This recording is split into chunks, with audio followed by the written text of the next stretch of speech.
नमस्कार दोस्तों, मैं रनीश कुमार नूतन मार्केट डिजिटल प्लेटफॉर्म पे आप सभी का स्वागत है। आज हम 6 नवंबर है और बिहार विधानसभा चुनाव 2020 के आखिरी चरण के मतदान कल शाम को समाप्त या पूर्ण हो चुका है और आखिरी चरण के चुनाव में हम देखते हैं कि जो मुद्दा सामाजिक न्याय और बेरोजगारी इन सारों से उठते हुए जातिगत ध्रुवीकरण और सामाजिक ध्रुवीकरण और पे आके टिकी और अंत होते होते तुष्टीकरण पे भी चली गई, जहां पे और एक चीज और इसमें देखने को मिला कि भाजपा और जेडीयू में एक तुष्टीकरण को लेकर के जो आपसी खिंचातानी है वो भी देखने को मिला। एक तरफ जहां योगी आदित्यनाथ ने बोला कि अगर बिहार में हमारी सरकार आती है तो हम जो भी घुसपैठिए हैं जो बिहार में आके रह रहे हैं उनको हम निकाल बाहर करेंगे। वहीं पे नीतीश जी जो बिहार के निवर्तमान मुख्यमंत्री हैं उन्होंने बोला कि ये देश जो यहाँ पर रह रहे हैं सब इस देश के हैं, इसमें से कोई नहीं यहाँ से जा सकता है। तो एक वैचारिक मतभेद भी देखने को मिला। और ये जो लास्ट अंतिम चरण का जो चुनाव है ये बेसिकली मैंने लास्ट जो हमारा वीडियो था उसमें मैंने बताया था कि ये सीमांचल का एरिया है, यहाँ लगभग मुस्लिम बहुल एरिया है और कुछ एरिया ऐसे है जो बांग्लादेश या बंगाल से मिल रहा है। तो वहाँ पे एक वर्ग विशेष खास करके मुस्लिम का जो है आबादी ज़्यादा है और उसी को प्रभावित करने के लिए और योगी जी का जो स्टेटमेंट है वो धार्मिक ध्रुवीकरण हम मान सकते हैं, कह सकते हैं। हाँ, बहुत हद तक सही है कि जो भारत में घुसपैठिए आयु पे हैं वो भारत में क्यों रहेंगे, क्यों रहना चाहिए उनको। अभी हाल ही की जो घटना देखी गई है कि शरणार्थी गए फ्रांस में जाके वहीं रहे और फिर फ्रांस की कानून उनको नहीं अच्छा लग रहा है, उनका अपना शरिया कानून है। आप भारत में रहने या फ्रांस में या कहीं भी रहने आए तो आपको भारत और जहाँ रह रहे हैं वहाँ की कानून का पालन आपको करना होगा।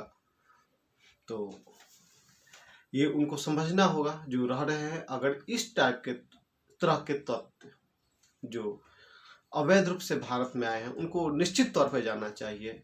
सारी देश से विश्व के सारी देश से उनको अपने यहाँ से जो अवैध रूप से रहे उनको निकाल बाहर करती है। तो भारत अगर इसमें करे तो कोई दोष नहीं है, कोई गलत नहीं है। अगर नीतीश बाबू इस पे बोलते हैं, अपना स्टेटमेंट देते हैं कि नहीं हम अवैध घुसपैठियों का भी अपना ये देंगे, तो ये उनकी समझ और उनकी सोच।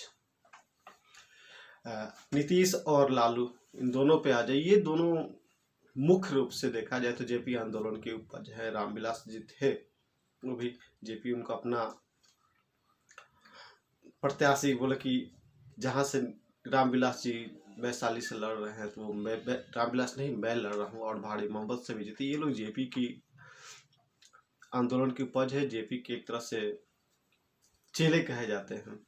और इनमें से खास करके मैं लालू के 15 साल के लालू और उनके परिवार के लोगों ने जो बिहार पे राज किया तो उन्हें जेपी के एक भी जो 7 निश्चय था या 7 उनकी मिला करके एक संपूर्ण क्रांति जो बना था उसमें से एक भी उन्होंने लागू नहीं किया। सामाजिक सरोकार सामाजिक न्याय की बात की लेकिन बिल्कुल ही नहीं की। उन्होंने एक वर्ग को इतना आक्रामित किया, आक्रोशित किया, दिग्भ्रमित किया कि वो उठ के खड़े हुए, जिसका परिणाम हुआ कि बहुत सारे जातीय नरसंहारें हुई उनके शासनकाल में। वो उन्हीं के सामाजिक सरोकार का ये है। तो आप ही को डिसाइड करना है कि सामाजिक सरोकार जो विभाजनकारी है, विध्वंसक है, वो कहाँ तक सही है, कहाँ तक गलत है। उस सामाजिक सरोकार से आप उस वर्ग को जो पिछड़ गए हैं, चाहे वो किसी जाति धर्म में हो, उनको आप शैक्षणिक आर्थिक मदद देकर के ऊपर उठाए तो समझ में आता है, लेकिन उनको एक वर्ग विशेष के विरुद्ध खड़ा करके आप क्या साबित करना चाह रहे हैं? और उस अत्याचार को प्रोटेक्ट करने के लिए आपने एक कानून का बना दिया कि नहीं, जो निम्न वर्ग लोग को उनके जाति सूचक शब्द से बुलाएगा तो उनको बिना किसी का जेल कर दिया जाएगा या दंडात्मक कार्रवाई की, जो भी है। ये नहीं होना चाहिए। ये समाज में समरूपता कभी नहीं लाएगी, ये समतामूलक समाज की स्थापना कभी नहीं कर पाएगी। और आज जो भी उठाते हैं सर, वो कुचले जाते हैं, चाहे वो किसी वर्ग चाहे किसी धर्म से हो, क्योंकि ये जो भेदभाव नीति पूर्ण जो नीति रही है उसी का ही परिणाम है। तो बिहार के जो जनता, उनको डिसाइड करना है कि हम किस तरह के सामाजिक वातावरण में रहना चाहिए या रहेंगे, और किस तरह से बिहार का विकास होगा। बिहार निश्चित तौर पे 2005 के बाद बिहार में विकास हुआ है। बहुत सारे आधारभूत ढांचाओं में, बिजली में सुधार हुआ है, स्वास्थ्य में भी सुधार हुआ है, लेकिन वो सुधार जो एक होनी चाहिए वो नहीं हो पाई। उसमें कहीं राजनीतिक इच्छा शक्ति की कमी दिख रही है, चाहे वो एजुकेशन का क्षेत्र हो। एजुकेशन में बहुत सारे उन्होंने भर्तियां भी की है, लोगों को रोजगार दिया है, लेकिन क्या वो उस योग्य हैं, उस योग्यता पे खरे उतरते हैं? या आपको बेरोजगारी बिहार को कुछ हद तक खत्म करनी थी तो आपने उनको ला दिया, इसमें उनको नियुक्ति कर दी और आगे चल के उनका धीरे धीरे आपने सैलरी इंक्रीज किया, लेकिन वो क्या हो, जिस चीज के लिए आए हुए उस योग्य है या नहीं है। जिसकी वजह से एक चीज देखा जाए कि बिहार शिक्षा के लिए प्रसिद्ध है, शिक्षा में कहीं ना कहीं गुणवत्ता में उसकी कमी आई। बिहार जो एक शैक्षणिक हब हुआ करता, चलिए वो तो लालू राज काल में धीरे धीरे कम हो रहा था, लेकिन आज वो शिक्षा का हब नहीं बना। बिहारी जो है अपनी एजुकेशन इंस्टीट्यूशन जाके कोटा में खोलते हैं, बाहर जाके खोलते हैं और वहां से करते, तो वो चीज यहाँ पे हो सकती है, बिकॉज कि यहाँ पे उन्होंने माहौल नहीं बनाया। जो 15 साल 2090 से लेकर के 2005 तक का जो शासनकाल रहा, जिसमें एक असुरक्षा का माहौल, एक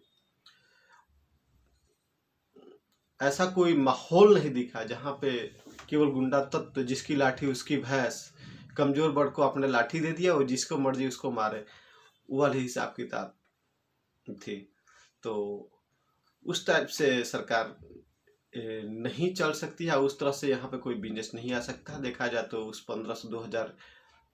1990 से लेकर 2005 के काल में बहुत सारे जो इंडस्ट्री थी, चाहे वो चीनी मिल हो, चाहे वो मॉटन फैक्ट्री हो, चाहे बहुत सारे जो कि यहाँ से पलायन हो गया। बिहार में एक हम लोग सुनते सीवान में सूता मिल भी आने वाला था, वो भी धीरे धीरे पलायन हो गया।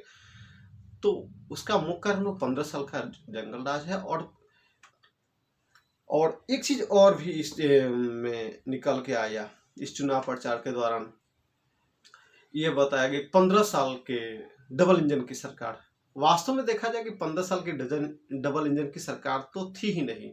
ये जो हमारे प्रतिपक्ष के नेता जो बोल रहे हैं, बिल्कुल उनको ज्ञान नहीं है। सबसे बड़ी बात है कि उनको राजनीतिक पॉलिटिकल ज्ञान नहीं है, कुछ भी बोल देना है। जिस तरह से हमारे एक युवराज जो हैं, जिसको प्रधानमंत्री युवराज करते हैं, राहुल गांधी, उनको भी कुछ भी बोल देना है तो बोलने के लिए बोल देते हैं।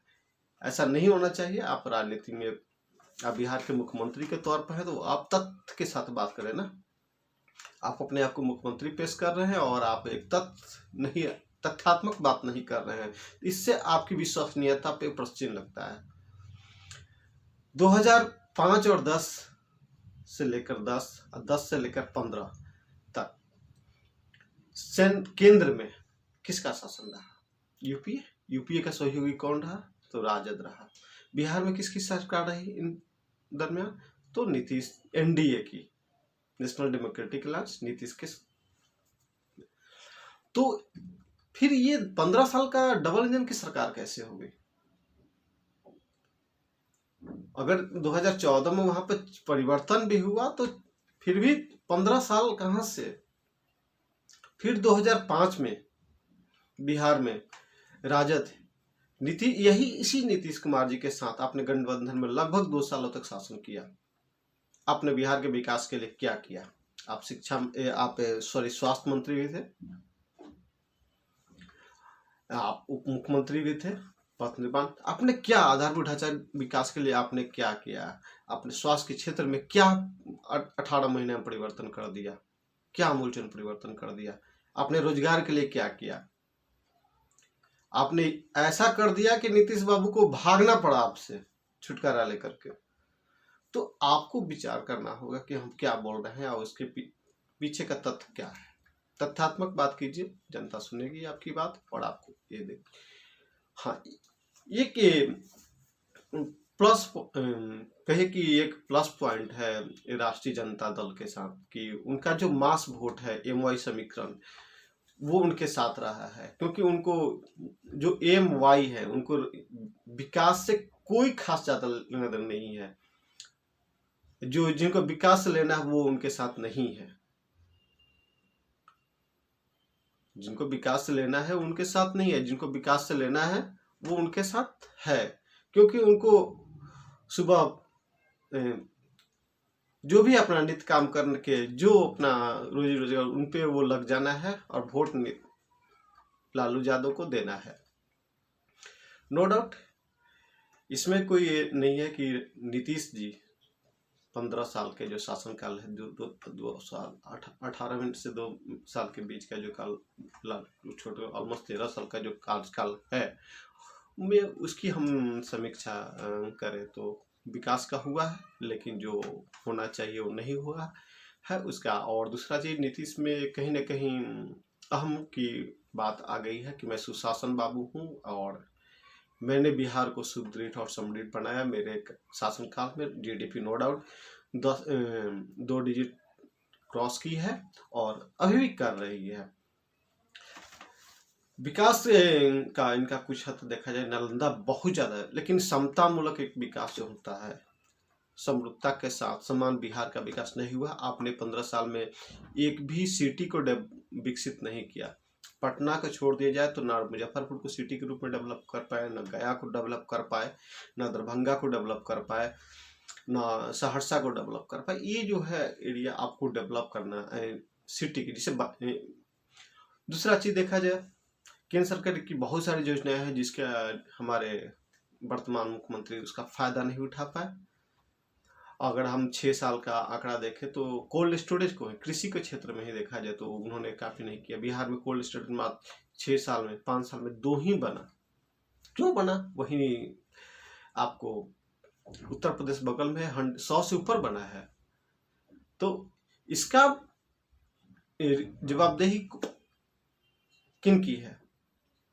इसकी जवाबदेही हमारे नीतीश बाबू की है। कहीं ना कहीं उनको देखना होगा कि हमने अब एज ए मुखिया हमने क्या किया, और जवाबदेही से भाजपा भी पीछे नहीं भाग सकती, क्योंकि भाजपा के ज्यादातर नेता नीतीश बाबू के साथ रहे हैं और महत्वपूर्ण पदों पे काम किया है। मंगल पांडे स्वास्थ्य के क्षेत्र में क्या किया? एक प्रश्न चिन्ह उठता है। आज भी वो स्वास्थ्य क्षेत्र में अराजकता पर है। शिक्षा में क्या हुआ? क्यों नहीं योग शिक्षकों की बहाली हुई? क्यों नहीं शिक्षा के बिल्डिंग तो बन गए, विद्यालय तो बन गए, लेकिन उसमें प्राप्त शिक्षक की बहाली क्यों नहीं हो पाई? हाँ, आप बोल रहे हैं कि धन की कमी है, हम समुचित रूप से लोगों की वेतन नहीं दे पाए, इस हिसाब से हम अपना ये कर रहे हैं। तो आपको किसने रोका है कि आप रेवेन्यू जनरेशन के लिए कोई काम करें? अब बड़े बड़े उद्योग नहीं आ सकती है तो आप एग्रो बेस्ड उद्योग की बढ़ावा देने के लिए बिहार में क्या किया, ये एक प्रश्न उठता है। तो अगले तीसरे चरण के मतदान में बिहार की जनता से मैं यही आग्रह करूंगा कि आप इन सारी बातों को ध्यान में रखते हुए आप वोटिंग करें। आप कभी भी विभाजनकारी तत्वों को बढ़ावा न दें, क्योंकि आप जैसा नेतृत्व ढूंढ कर भेजेंगे, चुन के भेजेंगे, वैसा ही शासन आपको मिले, और उसको भोगना आपको है। इन नेताओं को नहीं भोगना है। ये नेता अपने जीतेंगे हारेंगे अपने लिगेसी में रहेंगे, लेकिन इसकी भुगतान जनता होगी, बिहार की जनता होगी, और भुगतना अगले 5 साल तक हम ही और आपको है। तो हम आपसे यही आग्रह करेंगे, सोच समझ के मतदान करें। जय बिहार, नमस्कार।